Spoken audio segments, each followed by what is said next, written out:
영광의 박수 올려드립니다. 할렐루야. 어디를 가든 주님과 함께 동행하는 한 해가 되시기를 주님의 이름으로 축복합니다. 바울 사도는 인간을 영과 혼과 육으로 그렇게 구성된 존재로 이해했습니다. 영은 하나님과 교제하는 하나님의 숨결이 불어넣어진 것이라 할 수 있고, 육은 우리에게 만질 수 있는 몸을 말하는 것이죠. 그리고 혼은 정신이라고 할 수 있습니다. 그런데 어떤 이들은 육적인 것, 물질적인 것은 무익하거나 악한 것이며 영적인 것은 고결하고 좋은 것이라 이렇게 말하기도 합니다.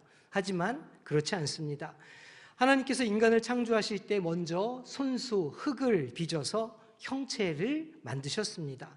분명히 물질로 만드셨죠. 그리고 그 위에 영을, 숨결을 불어넣으셔서 생명이 되었다, 성경은 기록합니다. 주님께서 재림하시기 전까지는 이 몸과 영혼을 분리할 수는 없을 것입니다. 몸 없는 영이 없으며 영이 없는 몸 역시 있을 수 없다는 말입니다.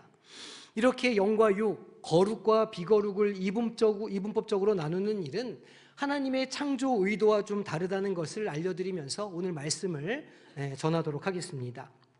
요한복음 1장 10절에서 18절 오늘의 본문 말씀은 성육신이라고 하는 놀라운 진리를 선포하는 본문의 말씀입니다. 말씀이 육신이 되어 우리 가운데 거하셨다라고 하는 한 구절만 봐도 하나님의 아들이신 예수 그리스도가 인간의 몸을 입고 우리 가운데 함께 계셨음을 분명하게 말해주고 있습니다. 당시 헬라 철학과 유대교 율법의 전통에서 보면 신과 인간을 엄격히 구분하던 세계관이 있던 때라 이러한 사도 요한의 말은 그들에게 큰 충격을 주었을 것입니다. 특히 요한은 이렇게 말합니다. 그가 세상에 계셨으며 세상은 그로 말미암아 지은 바 되었으되 세상이 그를 알지 못하였고 자기 땅에 오매 자기 백성이 영접하지 아니하였다라고 말합니다.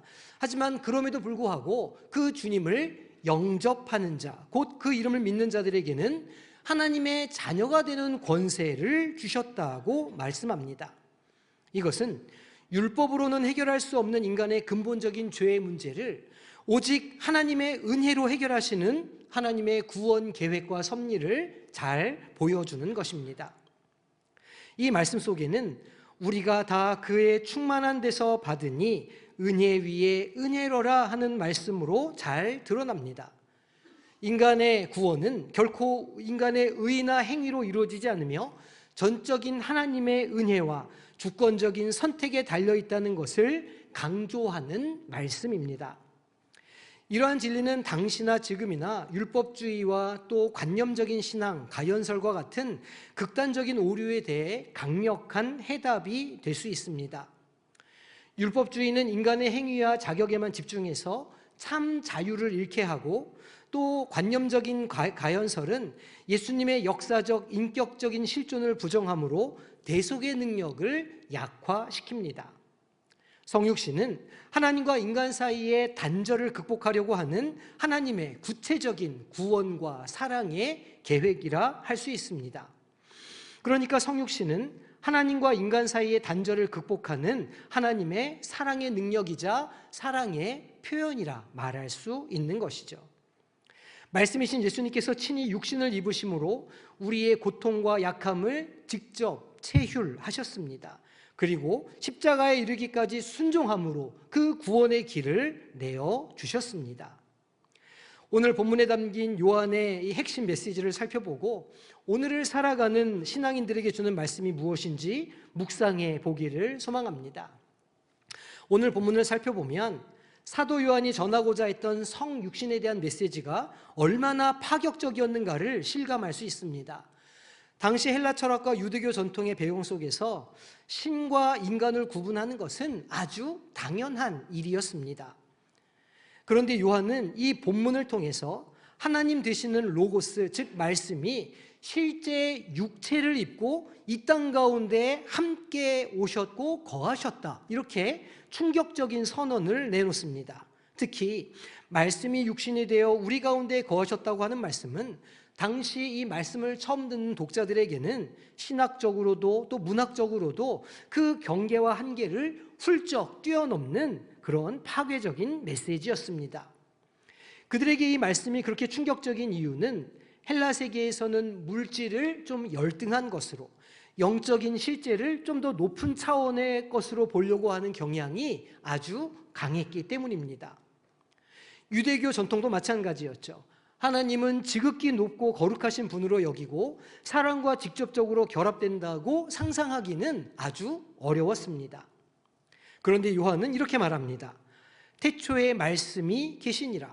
이 말씀이 하나님과 함께 계셨으니 이 말씀은 곧 하나님이시니라 라고 선포한 후에 그 말씀이 육신을 입고 우리 가운데 오셔서 우리가 그 하나님을 직접 보고 만지고 교제할 수 있게 되었다 선언하고 있습니다. 이는 구약시대 하나님께서 모세를 통해 보여주신 영광이나 또 성막을 통해 임재하셨던 것과는 비교할 수 없을 정도로 우리에게 가까운 존재가 되었다는 것이고 인간적인 존재가 되었다는 의미입니다. 또 요한은 이 성육신 사건이 단순히 신화나 신비한 이야기에 그치는 것이 아니라 실제로 사람들에게 받아들여지고 또는 거부되는 구체적인 삶의 관계 속에서 일어난 역사적인 사건이라는 사실을 말하고 있습니다. 예수님은 빛으로 세상 가운데 오셨지만 세상은 그를 알지 못했습니다. 자기 땅에 오매 자기 백성이 영접하지 아니하였으나, 그럼에도 불구하고 예수님을 믿고 영접하는 자에게는 놀라운 축복이 주어집니다. 그것이 무엇입니까? 영접하는 자, 곧 그 이름을 믿는 자에게는 하나님의 자녀가 되는 권세를 주셨으니, 할렐루야. 이것은 혈통이나 인간적인 의지로 획득되는 것이 아닙니다. 우리가 노력해서 주어지는 보상이 아니라는 것이죠. 오직 하나님의 주권적인 결정과 은혜를 통해서만 얻을 수 있는 권세입니다. 그러니까 요한이 전한 본래의 메시지는 율법 시대를 살아가던 사람들이 행위와 계명 준수를 통해서 의로워지려고 하는 시도, 구원받으려고 하는 그 시도를 넘어서서 오직 예수 그리스도를 믿고 영접함으로 하나님과 인격적인 관계를 회복할 수 있다는 점을 분명하게 말해주고 있는 것입니다. 한 걸음 더 나아가서 14절에서 우리가 그의 영광을 본다라고 말하는 것처럼 구약시대에는 제한적으로 나타났던 하나님의 영광이 예수 그리스도 안에서 완전하고 풍성하게 바로 우리의 옆에서 드러났다는 사실을 말해주고 있습니다. 이것은 예수님이 은혜와 진리가 충만하신 분이시기에 가능한 일이었습니다.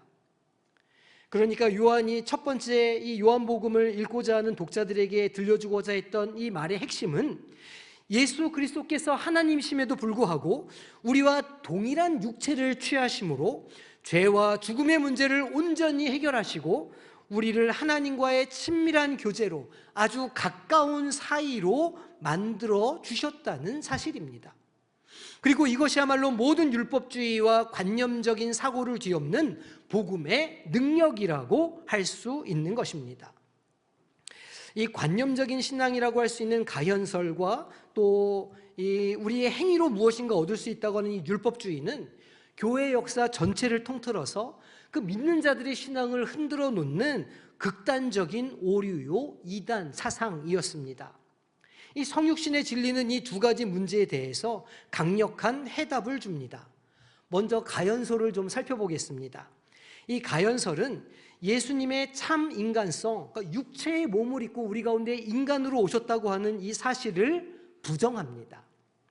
이 사상에 따르면 예수님은 마치 인간처럼 보일 뿐이지 실제로는 영적인 존재였다, 이렇게 말하는 것이죠. 우리 가운데 오신 예수님은 육체를 입으신 것이 아니라 환상으로 그렇게 보이는 것에 불과하다 말하는 것이었습니다. 이것은 예수님께서 지니신 완전한 인성과 신성을 동시에 인정하는 기독교 신앙의 핵심을 무너뜨리는 것이죠. 이것이 왜 우리의 신앙을 무너뜨릴까요? 우리의 죄가 우리의 인간의 본성의 문제를 극복하려면 반드시 제물이 필요하다는 사실을 하나님께서는 구약 레위기를 통해서 우리에게 말씀하셨습니다. 죄를 사하려면 피 흘림이 필요하다는 것이죠. 그런데 예수님께서 만약 육체를 입고 이 땅 가운데 오신 것이 아니라면 제물로서 기능할 수가 없게 되는 겁니다. 그러니 우리의 죄를 대속하실 수 있는 방법이 사라지게 되는 것이죠. 말씀이 육신이 되어 우리 가운데 거하셨다라고 하는 말씀은 예수님이 단지 보이기만 하는 것이 아니라 실제로 우리 인생 가운데 함께 하시며 살과 뼈를 지닌 참 사람으로 우리와 함께 어울리며 살아가신 역사적인 존재라는 사실을 분명하게 밝히고 있습니다.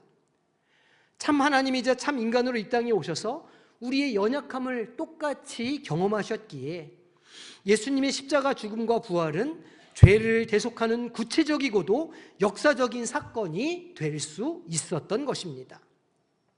하지만 이 관념적 가연절적 사고는 예수님의 인성을 경시하며 신앙을 관념적인 것으로 만들어버립니다. 신앙의 실체, 삶으로의 변화는 사라져버리고 오직 마음과 생각 속에서만 메아리치는 관념적인 신앙, 입으로만 말하는 신앙에 머물게 되는 것이죠. 그렇게 되면 십자가와 부활의 복음은 실제 삶에서 힘과 능력을 잃게 되고 죄사함과 구원의 은혜가 추상적인 개념에 머물게 됩니다. 당연히 말씀의 능력, 그 하나님의 자녀가 되는 권세를 누리며 살아갈 수 없게 되는 것이죠. 그러면 율법주의는 또 어떻습니까? 율법주의는 인간의 행위와 규정을 지나치게 강조해서 은혜의 중심의 복음을 가려버립니다. 오늘날에도 교회 안팎에서 어떤 규칙을 잘 지켜야지만, 어떤 형식을 잘 갖춰야지만 구원에 이를 수 있다고 생각하거나 또 자기 자신이 하나님의 은혜를 자격으로 획득했다고, 얻었다고 착각에 빠지는 이들을 가끔씩 볼 때가 있습니다. 하지만 요한은 분명하게 말합니다. 영접하는 자, 곧 그 이름을 믿는 자들에게는 하나님의 자녀가 되는 권세를 주셨다 선언함으로 믿음에 대한 전적 은혜의 중요성을 오늘 선포하고 있습니다. 또 이렇게 말합니다. 율법은 모세로 말미암아 주어진 것이요 은혜와 진리는 예수 그리스도로 말미암아 온 것이라 라는 겁니다. 이것은 율법이 하나님을 알게 하는 하나의 길잡이로서 기능했을 뿐 완전한 구원은 오직 예수님을 통해서만 은혜로 얻을 수 있음을 분명하게 말씀하고 있는 것입니다. 율법주의는 사람을 정죄하거나 지나친 부담을 주어서 신앙의 기쁨을 빼앗아갑니다. 우리의 자원함을 사라지게 하고 억지로 하게 만듭니다. 그것이 율법주의죠. 한번 생각해 보십시오. 작년 한 해 교회에서 맡은 사명을 어떻게 감당하셨습니까? 그것을 감당할 때 기쁘셨습니까? 그 심령의 감사가 넘치셨습니까? 아니면 너무 힘들다, 이거 내가 내년에는 못하겠다, 이제 내가 이거 하는 거는 별로 옳지 않은 것 같다, 이렇게 그 감당함이 힘들고 어렵고 율법처럼 짐처럼 느껴지셨습니까? 만약 우리가 교회를 감당하거나 어떤 일을 할 때 우리 심령 가운데 자유함과 기쁨이 없다면 그것은 우리가 율법주의에 빠져들고 있는 것이라는 걸 깨달을 수 있어야 합니다. 주님은 우리에게 기쁨을 주시는 분이시며 감사를 넘치게 하시며 우리로 자유케 하시는 분이신 줄로 믿으시기를 소망합니다. 오늘 요한의 선언은 이 두 가지 오류를 반박합니다. 복음은 단지 철학적 추상이나 상징 혹은 머릿속에만 맴도는 것이 아니라 역사의 한 시점에 실제로 일어난 사건에 의한 것이라는 사실입니다. 이것이야말로 이 관념적 신앙 가연설을 무너뜨리는 가장 강력한 증거가 됩니다. 주님은 영적 존재만이 아니라 육신을 입으신, 그래서 우리 가운데 거하시며 오늘도 성령으로 우리와 실제로 함께 하시는 분이심을 오늘 말씀을 통해서 우리는 깨닫게 되는 것이죠. 그리고 그 예수님께서 부활하셔서 제자들에게 나타나셨다는 사실을 통해서 예수님이 참 인간으로 오셔서 구체적인 삶을 사셨고 구체적인 삶을 통해서 우리와 동행하신다는 사실을 우리는 깨달을 수 있습니다. 또 율법은 모세로 말미암아 주어진 것이며 은혜와 진리는 예수 그리스도로 말미암아 온 것이라고 하는 이 말씀은 율법주의를 넘어서는 핵심적 메시지를 담고 있습니다. 율법이 주어졌을 때 사람들은 그것을 지키기 위해 노력했지만 죄인인 인간은 그 율법을 완전히 지켜서 의에 이르는 것은 불가능한 일입니다. 도리어 율법은 인간의 죄성을 드러내는 역할만 할 뿐이죠. 하지만 예수님께서 이 땅 가운데 인간의 몸으로 온전히 오셨기에 그 율법의 요구가 완전히 성취되었고 제물이 되어 화목제물이 되어 우리를 은혜로 말미암아 구원에 이르는 길을 내어 주셨다는 겁니다. 이것은 우리의 공로나 의무 때문이 아니라 전적인 하나님의 은혜인 것입니다. 그래서 오늘 본문 1장 16절에서는 이렇게 말씀하죠. 우리가 다 그의 충만한 데서 받으니 은혜 위에 은혜로라 고백할 수 있는 겁니다. 더 나아가서 독생하신 하나님이신 그가 아버지 품속에 있는 이신이 아버지를 나타내셨느니라 말씀합니다. 무슨 말입니까? 예수 그리스도야말로 전능하신 아버지 하나님을 드러내는 이 땅 가운데 육신의 몸을 입어 하나님이 어떤 분이신지를 보여주는 분이시라고 말씀합니다. 누구도 하나님을 온전히 볼 수 없지만 예수 그리스도 안에서 우리는 아버지 하나님의 성품과 뜻, 사랑과 능력을 분명히 알게 되며 또한 경험하게 되는 줄로 믿으시기를 소망합니다. 예수님께서 실제로 우리의 죄와 악함을 담당하셨고 율법을 온전히 이루심으로 우리에게 하나님의 자녀가 되는 권세를 베풀어 주셨다는 이 진리를 깨달을 때 우리는 관념적인 신앙에서 벗어나고 율법주의적인 신앙에서 벗어나 참 자유함을 누리며 하나님 주시는 은혜 위에 은혜를 누리는 능력을 얻게 되는 것입니다. 올 한 해 예배와 기도, 말씀 묵상과 같이 주님과 동행하는 시간을 통해서 말씀이 육신이 되어 내 안에 거하시는, 우리 가정에 거하시는, 내 삶에 동행하시는 그 하나님을 인격적으로 경험하신 한 해가 되시기를 주님의 이름으로 축복합니다. 구체적으로는 예배와 성찬, 또 세례와 같은 교회의 예식들을 통해서 예수님의 참 사람 되심이 어떠한 것인지 우리가 다시 한번 깨닫고 그 고난과 부활을 다시금 되새기는 시간을 가져보시기를 바랍니다. 또 은혜 중심의 신앙생활을 하시기를 부탁드립니다. 억지로 율법적으로 누가 시켜서 하는 것이 아니라 자원함으로, 감사함으로, 내 안에 주시는 기쁨으로, 성령 충만함으로 이 일들을 감당해 갈 때 은혜 위에 은혜를 더하시고 감사 위에 감사를 더하시는 은혜가 오늘 한 해 우리 모든 권속들의 가정 가운데 충만하게 될 줄로 믿습니다.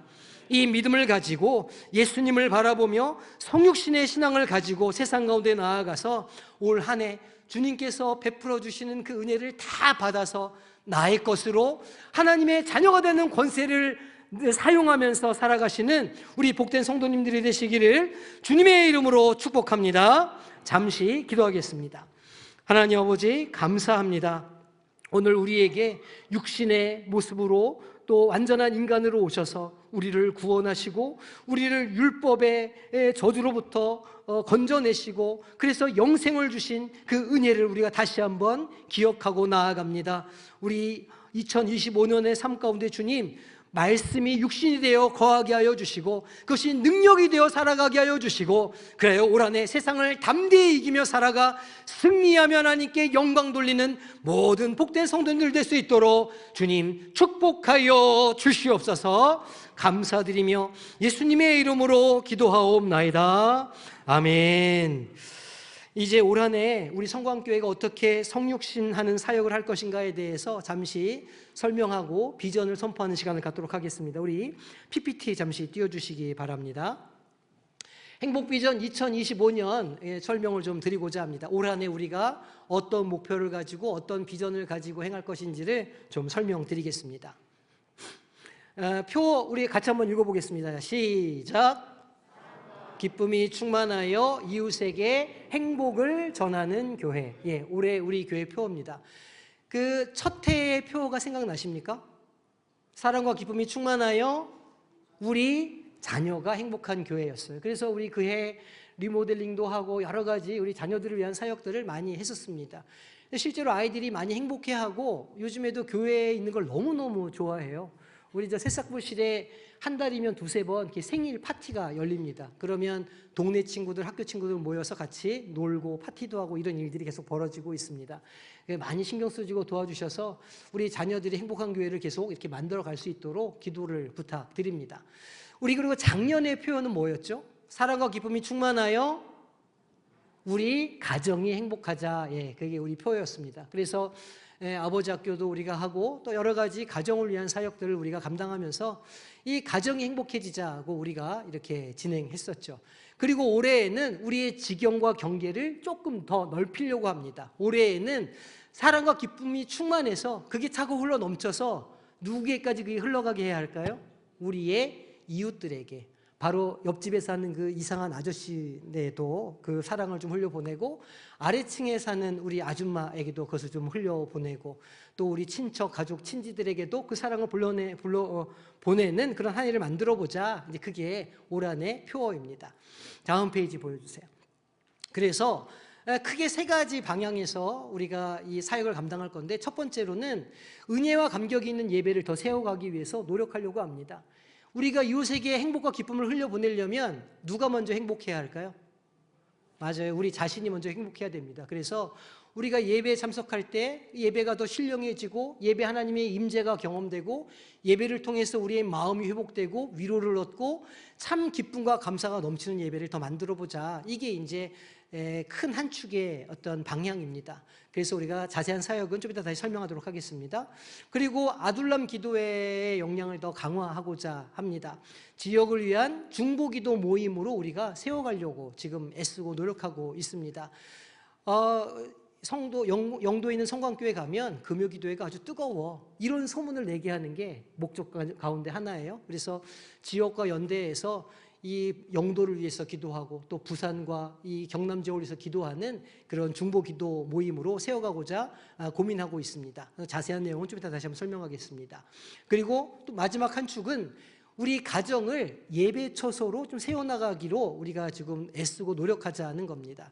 이것을 위해서 아버지와 어머니를 좀 훈련하고 또 가정 가운데 가정 예배지를 이렇게 공급해서 가정에서 한 주에 한 번씩 예배 드릴 수 있도록 이렇게 좀 지도해 보려고 합니다. 그래서 가정들마다 먼저 예배가 회복되어지고 예배자로 세워지고, 그래서 가족의 하나님의 임재를 경험하고 하나님께서 주시는 기쁨과 은혜를 잘 누릴 수 있도록 그렇게 하려고 합니다. 이렇게 해서 기쁨과 감사가 넘치면 어떻게 될까요? 소문이 나기 시작하게 되는 겁니다. 우리 교회 한번 와봐. 우리 교회 좋아. 우리 교회 예배가 뜨거워. 우리 교회 기도회 때 성령의 은혜가 있어. 이렇게 말할 수 있는 교회로 우리가 세워져 가보자라고 하는 거예요. 자, 다음 페이지 넘겨주세요. 그래서 우리 예배에 관해서는 더 충만하고 더 뜨겁게 예배 드릴 수 있도록 여러 가지 좀 일들을 사역하려고 합니다.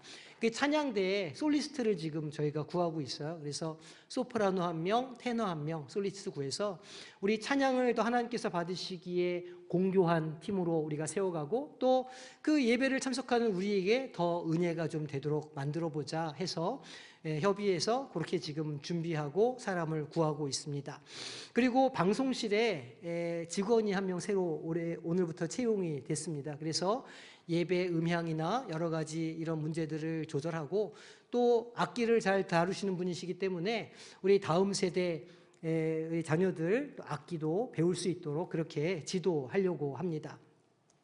그리고 이제 아둘람 기도회에서는 우리가 이 지역 중보 기도 모임으로 성장시키려고 좀 노력하고 있는데, 강단을 조금 교류하고 있어요. 지금 작년에도 우리가 4주 정도 지역 목사님들을 모셔다가 기도회를 진행했는데, 내년에도 우리가 아둘람 기도회 때 한 달에 한 번 정도는 지역 교회 목사님들 모셔서 현안도 듣고 또 함께 그 교회에서 기도도 하고, 또 목사님들뿐만 아니라 이 여러 가지 기독교인으로 사역을 감당하고 있는 단체나 이런 분들도 모셔다가 그 단체를 위해서 기도하는 시간을 가지려고 합니다. 그렇게 기도회의 지경을 좀 넓히려고 하고, 그 다음에 또 한 가지는 이 성광 아둘람 기도회의 자체곡을 3곡 정도 발표하려고 해요. 그래서 유튜브로 신곡도 3곡 정도 발표해서 지금 부산에 유명한 찬양팀이 있는데, 그 동네 중앙교회 예람 워십이라고 하는 팀입니다. 그 예람 워십이 동에 있으면 이쪽에는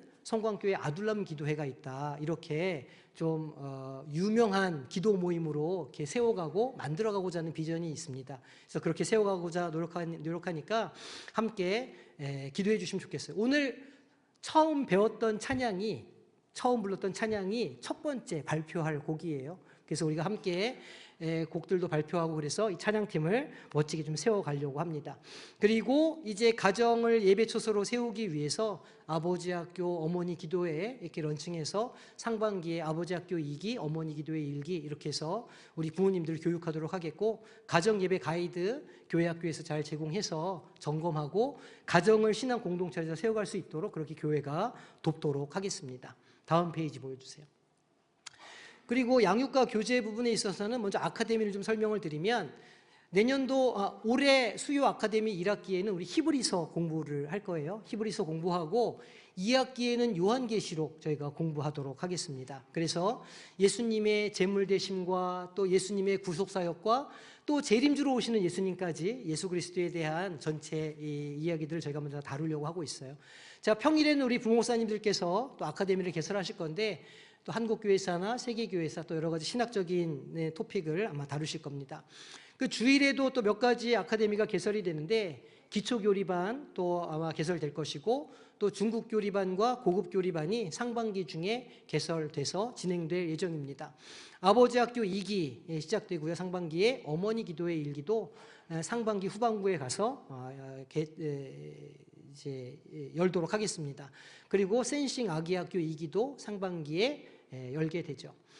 이렇게 해서 우리가 함께 세워져 가고 만들어져 가는, 그래서 우리 교회 참 좋은 교회야 소문나는 그런 교회로 만들어가길 소망합니다. 다음 페이지 보여주세요.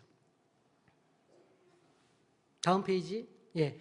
그 목장 모임은 이제 올해는 재편성을 한번 하려고 해요. 잘 되고 잘 모이는 목장은 그대로 이렇게 유지하고, 조금 좀 연약한 목장들은 다시 한번 이렇게 다시 재구성해가지고 다시 한번 이렇게 재편성해서 발표하려고 합니다. 목장 리더 모임 1, 2월 중에 모여서 함께 협의하고 또 의견을 들어서 그렇게 재편성하도록 하겠고요. 또 동아리 모임 역시도 재편성을 하게 됩니다.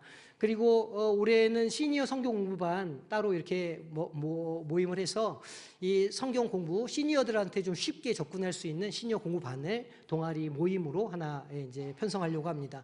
그리고 새로운 동아리도 또 신청을 받으니까 관심이 있으신 분들은 이제 신청할 때 신청하셔서 이렇게 모임에 참여하시면 되겠습니다. 다음 페이지 보여주시기 바랍니다. 그 올 한해 또 우리 다음 세대, 그러니까 엔진에 큰 행사가 하나가 있는데요. 영남시찰 아동고 연합수련회를 7월 중에 저희 교회에서 열게 됩니다. 작년에는 성민교회에서 그 아이들만 70여 명, 교사, 선생님 다 포함해서 한 200명 정도가 모여가지고 우리가 전교인 아동부 연합수련회를 했는데, 올해는 저희 교회에서 모이게 됩니다. 아마 작년보다 아이들이 조금 더 늘어서 한 100명 정도 참여할 것으로 예상하고 있고, 여기 교회가 2박 3일 동안 먹고 재우고 하면서 우리가 이 일을 감당하게 됩니다. 이거 하려고 우리가 화장실 리모델링하고 또 샤워실도 만들고 그랬던 것이거든요. 그래서 올 한해 이 큰 행사 잘 할 수 있도록 기도해 주시고 또 관심도 가져주시기를 부탁드립니다. 다음 페이지.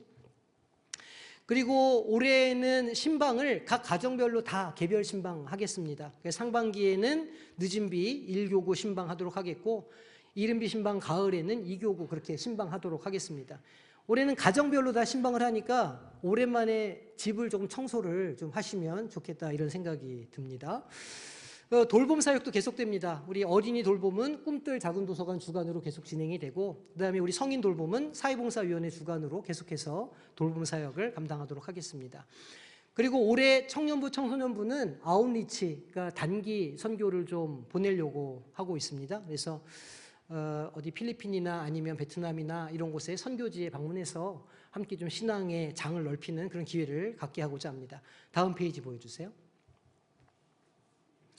그래서 올해의 목표는 이 모든 사역을 통해서 내가 먼저 은혜를 좀 받고 내가 기쁘고, 그 다음에 우리 가정도 좀 행복해지고, 우리 가정에도 하나님의 은혜가 좀 차고 넘치고, 그리고 우리 교회가 은혜 위에 은혜가 더해지고 기쁨 위에 기쁨이 더해져서 하나님께 풍성한 감사와 기쁨으로 이렇게 나아가는 한 해가 되기를 소망하는 게 가장 중요한 목표입니다. 그리고 그렇게 우리가 기뻐지면 자연스럽게 그 기쁨을 주변 사람들에게 증거하게 되지 않겠어요? 전도하시라는 말이 아니고 그 기쁨을 간증하시라는 말입니다. 그래가지고 주변 사람들에게 우리 교회 참 좋은 교회야. 우리 교회 예배도 좋고 사람들도 좋고 권사님들 장로님들 좋고 이런 소문을 많이 내주시기를 바라요. 그래서 개인적으로는 우리 교회가 어떤 소문이 나면 좋겠느냐면 아이 키우기 좋은 교회다. 성광교회. 아이랑 함께 신앙생활하기 참 좋은 교회다. 응?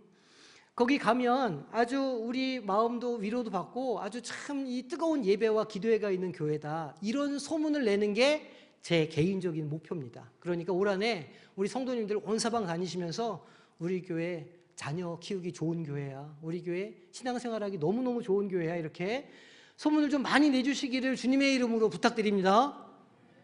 별로 힘들이 별로 없으시네요. 이게 뭐냐면 왜 그러냐면 이제 내가 기쁘지 않아서 그런 거예요. 그러니까 올 한해 내가 먼저 좀 하나님의 은혜를 받자. 우리 가정이 먼저 은혜를 받자. 이렇게 좀 마음을 탁 먹으시기를 바랍니다. 다음 페이지 보여주세요. 올해 변화되는 것들이 좀 있습니다. 설명을 좀 해보면 선교회 구간을 우리 재편성했어요. 이미 다 아시겠지만 남성교회 1에서 3 남성교회 나이를 좀 다시 재편성을 했고 여전도회는 7개 여전도회를 6개로 축소하면서 나이를 다시 좀 조정했습니다.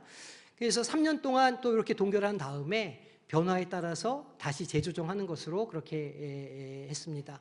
그리고 이거 조금 좀 중요한 내용인데 저희가 절기헌금이 총 4번이 있거든요. 신년감사, 부활주일감사, 그리고 추수감사, 성탄감사 이렇게 4번 이 감사헌금이 있는데 그중에 2번은 목적헌금으로 돌리기로 했습니다. 그래서 신년감사헌금은 다음 세대를 위한 목적헌금으로 저희가 쓰기로 했고 그 다음에 추수감사헌금은 선교와 이웃을 위해서 쓰는 헌금으로 목적헌금으로 그렇게 돌리도록 그렇게 했습니다. 그래서 올해 우리 이 엔진을 위한 이 씨앗 자금으로 우리 다음 세대에 아우니치를 보낼까 그렇게 생각하고 있는 것이거든요. 그래서 이제 이 신년 감사헌금 이미 하셨고 추수 감사헌금은 하실 때 하나님 이 감사헌금이 하나님께 드려져서 우리 주변에서 이웃들에게 복음이 증거되는 알맹이가 되게 하여 주시옵소서 이렇게 기도하시면서 준비하시면 좋겠습니다. 예, 또 다음 거 보여주세요. 우리가 이제 매년 명절 때마다 청학시장을 우리가 그 행사를 가졌는데 그 최근에 이제 작년 올해 이렇게 지나면서 그 시장 상인들도 그렇고 또 교회에 관련된 분들의 의견을 청취해 보니까 예전처럼 이 행사가 썩 그렇게 은혜가 되지 않는다 그렇게 이야기를 많이들 하시거든요. 그래서 우리 청학시장 데이는 잠정적으로 보류를 좀 하고 좀 다른 방식으로 지역사회를 섬길 수 있는 일들을 지금 고민해 보고 있습니다. 그래서 청학시장 데이는 이제 보류하도록 하지 않도록 그렇게 하겠습니다. 그리고 다음 주에는 우리 위임 은퇴추대 임직 취임 감사 예배가 있습니다. 4시에 있으니까 함께 참여하셔서 축복해 주시기를 부탁드리고요. 그리고 2월 9일에서 22일까지 마침내 1기 성지순례를 출발하게 되었습니다. 여러 번 엎어지고 못 가고 그랬었는데 이제 진짜 저희 갑니다. 교역자 2명 포함해서 15명 11박 13일로 이 바울의 사역 루트 그러니까 마케도니아와 또 그리스 그리고 로마까지 이렇게 3군데 다녀오도록 하겠습니다. 이를 위해서 잘 기도해 주시고 또 제가 이 다녀온 것들을 잘 영상으로 남겨서 이렇게 잘 공유해 드릴 테니까 못 가시는 분들 너무 안타까워하지 않으셔도 되겠습니다. 그리고 제가 2년이나 3년 터울로 계속해서 성지순례를 지금 기획하고 있거든요. 그래서 이제 올해 가면 내후년 정도에 예루살렘이 만약 열리면 예루살렘을 가고 만약 그때도 하늘길이 안 열리면 그때는 이 종교개혁 주제로 저희가 유럽을 한번 다녀올까 그렇게 생각하고 있습니다.